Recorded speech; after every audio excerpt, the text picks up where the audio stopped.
remember enjoying life a lot, and then there came this point where everything was just black.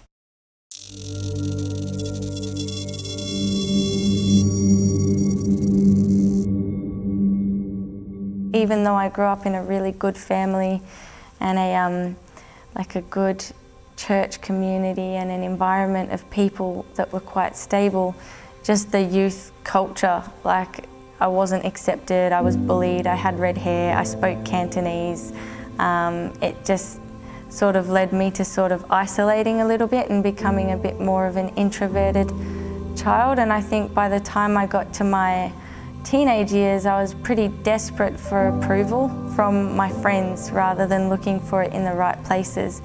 And by the time I got to 15, I was doing things that everybody else was doing and trying to be the cool kid because it was really normal. One of the most traumatic things I've been through happened to me when I was just before my 16th birthday, and as I think that was like the pivotal moment of me losing like my care factor for who I was and what I was doing. Yeah, I was bullied a lot in primary school. You know, having nowhere to go, I ran away from home, and yeah, I met up with my mate, and his dad took me in, and I started using ice at about 17, and yeah, and I just it rapidly spiraled right out of control. You know, my drug habit got pretty bad. I started using steroids and cocaine, and yeah, before I knew it, I was doing a lot of crime for the drugs. But as I got older and you know, tried to do life, it just got more and more extreme. As soon as I got up in the morning, I used to smoke weed most of the day and go to the pub after work with my mates. And depending on how I was, you know, I used to come home and try and live a normal family life, which didn't really go too well, but I kind of made it work for a few years. But it just, obviously, the more I got used to the chemicals and the drugs, it just wasn't meeting the requirements to get me through the days. And yeah, it just got to a stage probably about 3 years ago where it was just, I had a beautiful family, you know, my kids were great, my wife was great, but yet I felt really, you know, really depressed. No matter what I'd done, I still wasn't good enough.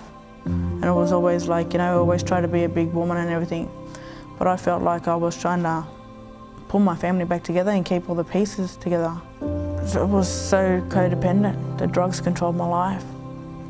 I was an emotional wreck. I'd have like oxys and patches, like anything that was down, just to drown out the way I was feeling or to deal with reality. And I remember he gave me a phone number at that point, and it was for a person who worked as a house supervisor at Transformations, and he answered the phone, and I said, "Oh, I'm Casey's sister." And then I think from that moment, I spent 45 minutes talking to him in what should have been maybe a 10-minute assessment, and I spent the whole time bawling my eyes out, and I was just like this sobbing mess, and he asked me some serious questions like, for me it was, you know, do you think you could stay sober until Saturday when we get you into a detox facility? And I said no. And that was probably the most honest I'd been, was on the phone to that person. And that was when the reality of where I was at sort of really hit me in the face, was having to be honest and have someone tell me what was going on. It was, I think the second half was where my rehab really started, like where I started to learn more about who I was and why I made decisions that I made, how I got into those places that I'd got into. You know, something at this place, I guess, touched me, you know, and I believe it was, you know, God's love here, and you know, the acceptance of the place, and you know, the reality of you know, having my first son really started to sink in, and I just wanted to make a difference, make a change, and yeah, I got taken from you know, one of the darkest places I've ever been in, and you know, brought to where I am today. So I put forward that I wanted to do it for my kids. I wanted to be clean. I wanted to to really think and deal with this stuff that was really going on for me. And I said, yeah, I'll do it. Bayside Transformation's vision is to restore lives through the restoration of a person finding hope, inner healing, self-worth, self-esteem and identity, which in turn we believe breaks the chains of addiction. This process is facilitated through our counselling, peer support, re-education and confronting challenging behaviours. Our mission is to equip men and women to become functional working members of society and facilitate and reconcile broken families so that they can live a drug and alcohol-free life. Since Transformations, it's the first time that Andy's actually been clean of drugs. I'm very grateful that my husband has a teachable spirit and he's happy to try his best and stick with us and work through it. I just believe family is incredibly important, and I'm very, very grateful that we are all together and the children are able to have their dad. I just remember I wanted to die, and now I actually have a reason to live, and I want to live to the best of my capabilities. Like, I see everything that I go through as a challenge. Like, how can I get better at doing something, or how can I overcome this hurdle? And I don't always get it right or do it the right way or have the right attitude, but behind it all, like, I think beats a heart. You know, and since being at Transformations, I've reconnected with majority of my family. I've established a network of support, close friends, true friends.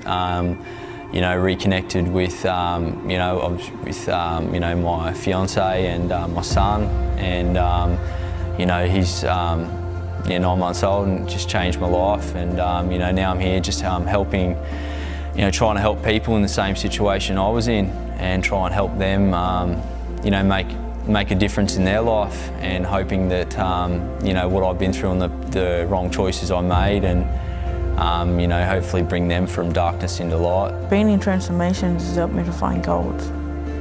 I'm working on goals of getting my kids back. I want to help women that have been in my situation with domestic violence, drug use, rejection from family, women that have got their kids taken off them from child safety. I want to be their voice.